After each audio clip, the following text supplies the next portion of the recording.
They can't control their mother, their father, their aunt, their siblings. They just cannot do it. Trust me, I had to learn that from experience. Hello, beautiful lady. Yes, I am talking to you. It is Thursday, and you know what goes down here on Thursday. Wife Life with Dr. Gail goes down here on Thursday. So do me a huge favor and make sure you're hitting the subscribe button and the little bell right next to it, so you will know when I go live. We're bringing sexy back. We're bringing sexy back. Let's get it started. Harder, won't you give it up? And so tonight, I want to address something that we all have probably faced at some point in time in our marriage, and the holidays are coming. And so I want to talk to you about how to deal with your in-laws during the holidays. I get asked all the time, Dr. Gail, Thanksgiving and Christmas is coming, New Year's is coming, and I don't really like my husband's family. I don't like this person in his family, and vice versa. Her mom is always in our business, or her brother's always in her business, or her aunt always has something to say. Whatever that family dynamic is, we have all dealt with something or someone that we felt uncomfortable when we had to engage with them, especially around the holidays or special occasions, okay? And so I want to address that because it does not have to end up being a disaster. It doesn't have to end where you and your spouse are at odds, because I want to give you some things to prepare for before you have to engage over the holidays, okay? And it starts with a conversation with your spouse, because your spouse cannot change anybody in his family or her family. They can't change them. They just can't, okay? They can't control their mother, their father, their aunt, their siblings. They just cannot do it. And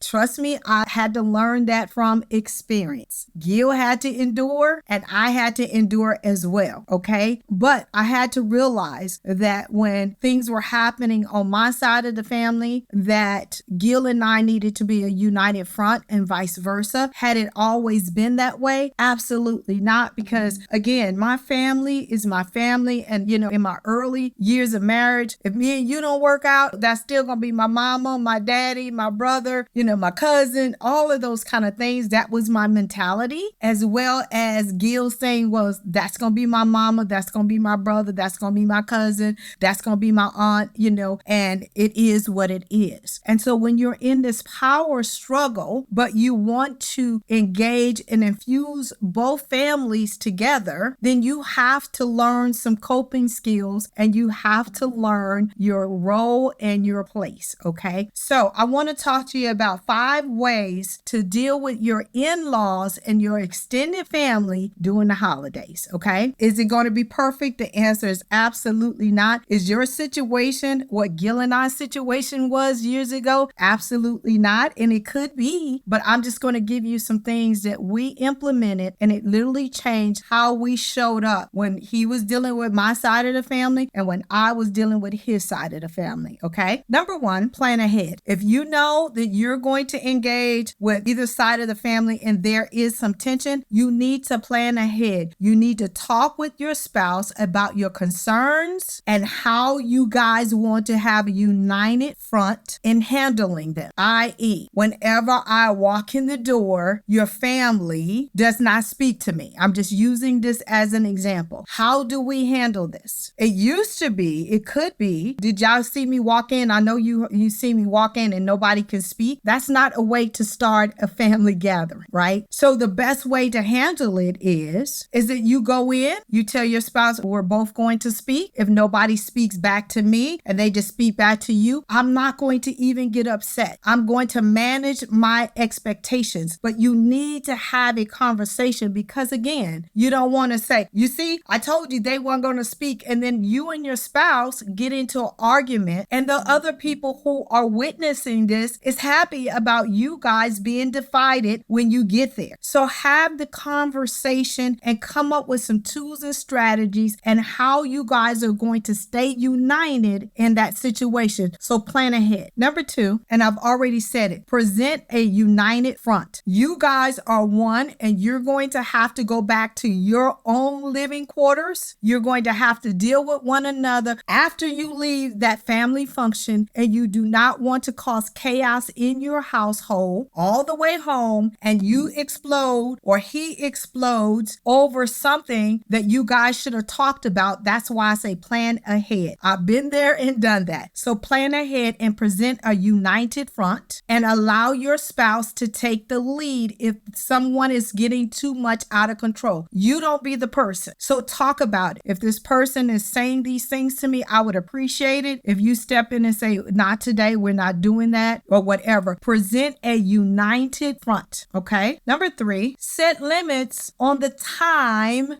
how long you guys are going to be there. Set time limit. You don't have to be in that environment for 9, 10, 12 hours. You don't. So speak with your spouse and you guys set time limits. So if it does become hostile, if it does become too much, you have an exit strategy and know we're only here to eat dinner, have dessert, and leave. Or we're only here to say hello to everybody, take a couple of pictures, and leave. Have a exit strategy already planned. I'm not saying get there, stay 5 minutes, and leave, because that's rude. But have time limits and set them and stick to them. Okay? Number 4, don't try to make your puzzle piece fit where the puzzle has already been created. That is one thing that people try to do. You try to change yourself. You try to fit into this puzzle piece. You try to do all of those things, and it's not a natural fit, and it just causes more problems than if you would have just showed up authentic, have a united front with your husband or your wife, and you guys have talked about it and you have set time limits. Okay? So don't try to be and create something or someone that you're not, because people can smell that and they know it's not coming from an authentic place, and you cannot make your puzzle piece fit if it was never meant to be in that puzzle. And I'm just being 100% honest with you. Okay? And number 5, don't try to change them. They are who they are, and it's not your job to change them. Your job is to be supportive